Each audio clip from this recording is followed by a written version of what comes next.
ഓണം എത്തും മുൻപേ മലയാളി കുടിച്ചു തീർത്തത് കോടികൾ. 3 ദിവസം കൊണ്ട് ബെഫ്കോ വിറ്റുവരവ് 239.99 കോടി രൂപ.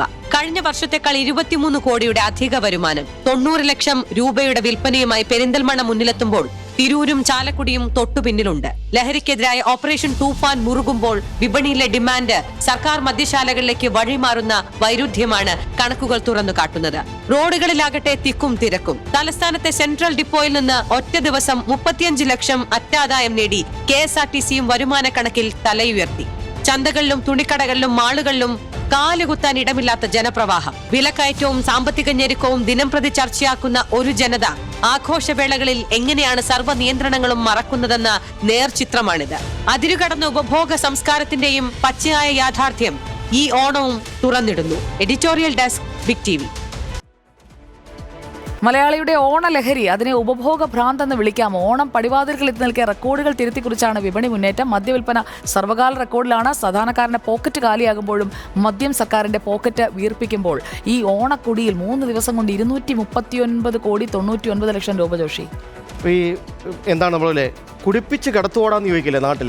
നിങ്ങളൊക്കെ ഞങ്ങളെ കുടിപ്പിച്ച് കിടത്തുമെന്ന് ചോദിക്കില്ല. അങ്ങനെ കുടിപ്പിച്ച് കിടത്തുകയാണോ എന്നൊരു ചോദ്യമുണ്ടല്ലോ. എന്നാലും സംസ്ഥാന സർക്കാരിൻ്റെ ഖജനാവിലേക്കാണ് ഇതിൻ്റെ വരുമാനമൊക്കെ തന്നെ വരുന്നത്. പക്ഷേ ഒരൊറ്റ കാര്യം കൂടി ഉണ്ട് കേട്ടോ, എനിക്ക് പെട്ടെന്ന് സംശയം നേരത്തെ പറഞ്ഞതിൻ്റെ ഒരു തുടർച്ചയാണ് കേട്ടോ. അതായത് ഈ പറയുന്ന ഈ തൂഫാനൊക്കെ നടപ്പാക്കി ഈ ലഹരി മരുന്നൊക്കെ കിട്ടാതെ വരുന്നൊരവസ്ഥയിൽ ആളുകൾ കൂടുതലായി ഈ പറയുന്ന മദ്യത്തിലേക്ക് പോയോ? അങ്ങനെ ഒരു സംശയമുണ്ടോ? അതാണോ ഈ വിൽപ്പന കൂടിയതെന്നൊരു ചോദ്യമുണ്ടല്ലോ. ഈ 3 വർഷത്തെ കണക്കെടുക്കുമ്പോഴേ ഈ പറയുന്ന മദ്യവർജനം, ഇതിനെതിരായ ലഹരിക്കെതിരായ പോരാട്ടം എന്നൊക്കെ പറയുമ്പോഴും ഈ ഓണക്കാലത്ത് ഈ 450 കോടി 512 കോടി അതും കടന്നു പോകുമ്പോൾ സ്വാഭാവികമായിട്ടും നമ്മൾ മനസ്സിലാക്കുന്നത് സംസ്ഥാനത്തെ കുടിയന്മാരുടെ എണ്ണം കൂടുകയാണെന്നേ. അപ്പോൾ അത് കുറയ്ക്കാൻ സംസ്ഥാന സർക്കാരിൻ്റെ ഈ തൂഫാനൊന്നും യാതൊരു വിധത്തിലും പ്രയോജനപ്പെടുന്നില്ലേ എന്നൊരു ചോദ്യം കൂടി സ്വാഭാവികമായിട്ട് ബന്ധപ്പെട്ടുണ്ടാകും. എസ് വിജയകുമാർ, എന്ത് തോന്നുന്നു ഈ ഓണക്കുടി കണ്ടിട്ട്? ഇത് എല്ലാ ഓണക്കാലത്തും ഉള്ളതാണ്. അത് കൂടിക്കൂടി വരികയാണ്. അതിലൊരു കുറവുമില്ല ഈ ഓണക്കാലത്തും എന്നതാണ് നമുക്ക് പറയാനുള്ളത്. പിന്നീടുള്ളത് പ്രധാനപ്പെട്ട കാര്യം, ഈ ഓണം അത് വിപണിയുടെ ഒരു ആഘോഷമായി ഇങ്ങനെ മാറിക്കൊണ്ടിരിക്കുകയാണ്.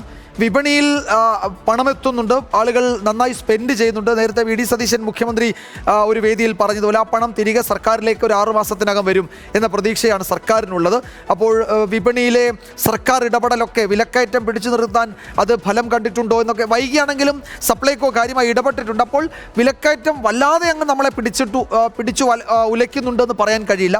അപ്പോൾ ഓണം ആഘോഷിക്കട്ടെ, നന്നായി. മദ്യപാനം ആരോഗ്യത്തിന് ഹാനികരമാണ് എന്ന നിയമപ്രകാരമുള്ള മുന്നറിയിപ്പ് നൽകിക്കൊണ്ട് ഓണം നമ്മൾ വീട്ടിൽ എല്ലാവരോടൊപ്പമാണ് ആഘോഷിക്കേണ്ടത്, അല്ലാതെ വഴിയരികിലല്ല എന്നൊരിക്കൽ കൂടി ഓർമ്മിപ്പിച്ചുകൊണ്ട് കുടിച്ച് വഴിയിൽ കിടക്കരുത് എന്ന് നമുക്ക് അക്ഷരം തെറ്റാതെ തന്നെ പറഞ്ഞു കൊടുക്കണം നമ്മുടെ മലയാളികളോട്. കാരണം മദ്യം എന്ന് പറയുന്നത് നിങ്ങൾക്ക് വഴിയിൽ കിടക്കാനുള്ളതല്ല. അത് നിങ്ങൾ ഉപയോഗിക്കുന്നവർ ഉപയോഗിച്ചോളൂ, പക്ഷേ അത് മറ്റുള്ളവർക്ക് ബുദ്ധിമുട്ടുണ്ടാക്കരുത്. എന്തായാലും സർക്കാരിന് ബുദ്ധിമുട്ടല്ല, നല്ല ലാഭം ഉണ്ടായിട്ടുണ്ട്. 23 കോടി രൂപ ആണ് ഇപ്പോൾ അധിക വരുമാനമായി ഒരു 3 ദിവസത്തെ കണക്കെടുത്ത് നോക്കുമ്പോൾ കിട്ടുന്നത്. അപ്പോൾ അതിൽ മുന്നിൽ നിൽക്കുന്നത് ഇപ്പോൾ ജവാൻ തന്നെയാണ്. ജവാൻ നല്ല സ്ട്രോങ് ആയിട്ട് നിൽക്കുന്നുണ്ട്. അപ്പോൾ ഇനിയും വിൽപ്പന കൂടുമെന്നുള്ളത് ഉറപ്പാണ്. പ്രത്യേക ഔട്ട്ലെറ്റുകളിലൊക്കെ വലിയ തിരക്കാണ്.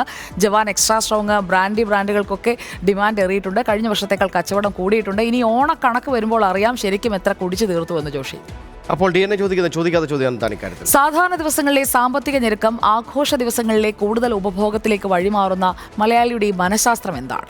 KSRTC പോലുള്ള പൊതുമേഖലാ സ്ഥാപനങ്ങൾക്ക് സ്ഥിരമായ വരുമാനം കണ്ടെത്താൻ ഇത്തരം ഉത്സവ സീസണുകളിലെ തിരക്ക് മാത്രം മതിയോ എന്ന ചോദ്യവും ബാക്കിയാണ്. Big TV, without fear or favor.